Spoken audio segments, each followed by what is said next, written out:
Vinga, esta setmana també vaig a fer la versió oral llegida.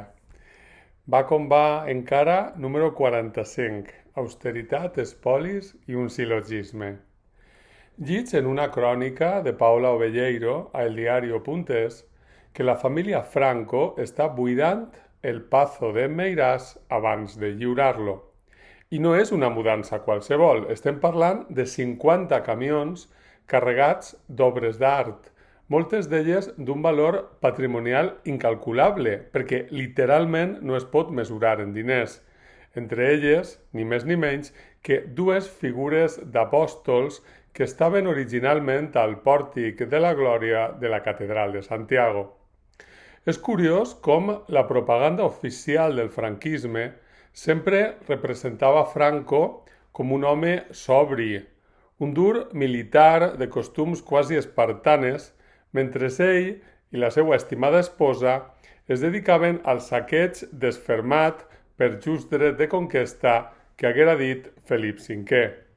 La història de com el Pazo de Meiràs va acabar en les seues mans és exemplar, amb la seva barreja d'adulació, coacció i por.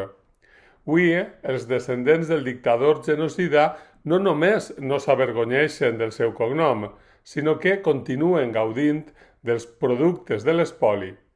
I no són els únics, és ben sabut. Moltes fortunes actuals de gent elegantíssima i ben pensant tenen el seu origen en espolis de postguerra, com, entre tantes altres coses, ens va contar també Rafael Chirves. Llits també estos dies que el campechano anava repartint targetes black amb la família i que això explica, entre d'altres coses, el nivell de vida exhibit amb impunitat per Victoria Federica i Froilán. Fins i tot l'egua de la xiqueta hauria estat beneficiada. Potser pensar en nomenar-la senadora, com va fer Calígula amb el seu cavall, o almenys donar-li algun càrrec en alguna empresa de l'IBEX 35 o de l'administració. Si Pere Reverte és acadèmic de la llengua espanyola, a ningú li haguera estranyat que també ho fora l'egua reial, tenint en compte els serveis prestats al gaudi quotidià de la neta de l'emèrit, però sembla que no va ser necessari perquè l'animalet fos adquirit i estiguera molt ben cuidat amb diners negres convenientment blanquejats. No es pot dir que em sorprenga, era de fet massa evident i a la vista de tots. Com si no un il·lustre tros de suro com Froilán haguera pogut comprar-se un cotxasso de 80.000 euros. Amb els fruits del seu treball?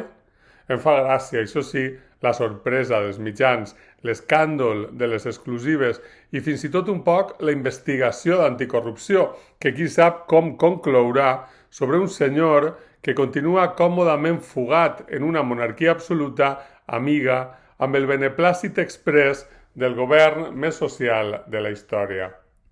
Al mateix temps, no puc deixar de recordar la propaganda al voltant del campechano en els bons temps del rei Joan Carles I.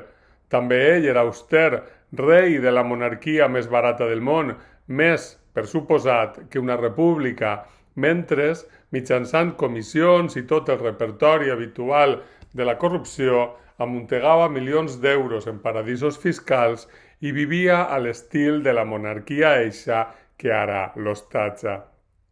És tan fàcil establir els paral·lelismes entre Franco i el campechano, successor seu a títol de rei, en els espolis i en la manera com eren obscenament ocultats per la propaganda per la via de la hipèrbole de la qualitat inversa. I és molt fàcil també mirar en el present, llegir el que diu la premsa oficial sobre l'austeritat del preparat i fer un senzill silogisme. És de primer de lògica. Igual és per això que molesta tant la filosofia a l'ensenyament.